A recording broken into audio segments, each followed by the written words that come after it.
जनसंवाद खबर में आपका स्वागत। घोसी के केवाली में लक्ष्मी नारायण यज्ञ को लेकर निकाली गई कलश यात्रा, सैकड़ों की संख्या में श्रद्धालु हुए शामिल।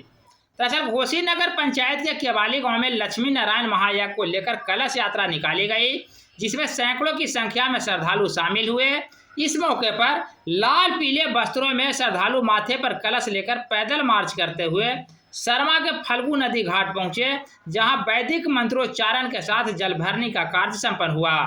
बता दें कि वृंदावन से आए संत सच्चिदानंद जी महाराज के तत्वावधान में यह यज्ञ प्रारंभ हुआ है, जो रविवार से लेकर अगले 7 दिनों तक चलेगा।